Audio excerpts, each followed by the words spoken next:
सोलापुर में राजन पाटिल ने बाल राज्य पाटिल के बारे में कही गई अपनी टिप्पणी पर खुलकर खेद जताया है। राजन पाटिल ने कहा कि मेरे बेटे के मुंह से जो अपशब्द निकल गए वे भावना और उत्साह में हुए थे और उन्हें कभी नहीं होना चाहिए था। उन्होंने अजित पवार और पवार परिवार से दिल से क्षमा मांगी और कहा कि वे उनके चरणों में नतमस्तक हैं। आइए सुनते हैं क्या कहना है राजन पाटिल का।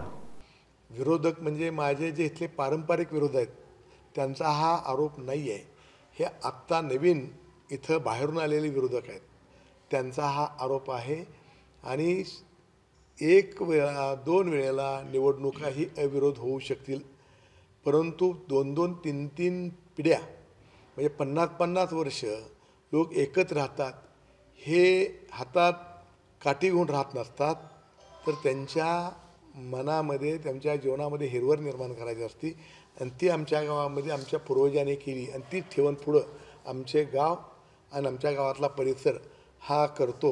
आणि मग इथं बोलण्यासारखं काहीच नाही आहे, म्हणून करता आम्हाला नाहक बदनाम करण्यासाठी अशा प्रकारे हे अपप्रचार करतात।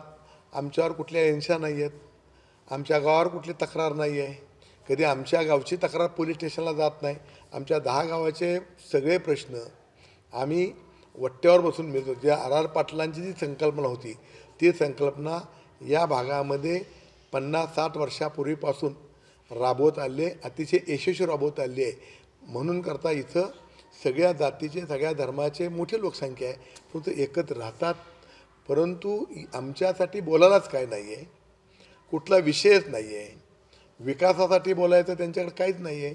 म्हणून करता हे माणसं असा अपप्रचार करून आमच्या गावाचं नाव कसं बदनाम होईल असाही केविल्याने प्रयत्न करतायत। परंतु या मोहोळ तालुक्यातील मतदारांना जनतेना सगळ्यांना माहिती आहे की अनगर परिसर कसा आहे, कशी लोक आहेत, सुसज्ञ लोक आहेत, दानकर लोक आहेत, मनमिळावे लोक आहेत, एकमेकाची विचाराची देवाणघेवाण करणारे लोक आहेत आणि त्याचबरोबर जातीय सलोखा हा सातत्याने टिकवणारे लोक या गावामध्ये आहेत।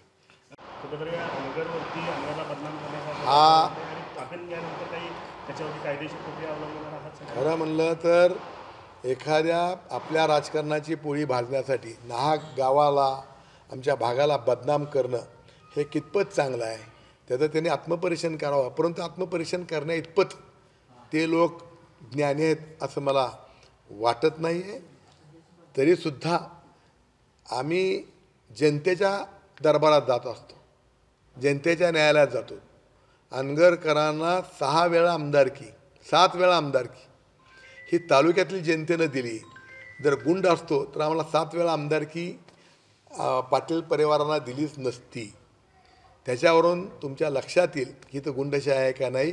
आणि आता येणारे जिल्हा परिषद, आता मोहोळ शहरामध्ये जिथं आमची नगरपालिका होती, राष्ट्रवादी काँग्रेस पक्षाची नगरपालिका होती गेल्या वेळेला, तिथं राष्ट्रवादी काँग्रेसचा एक उमेदवार उभा नाही आहे।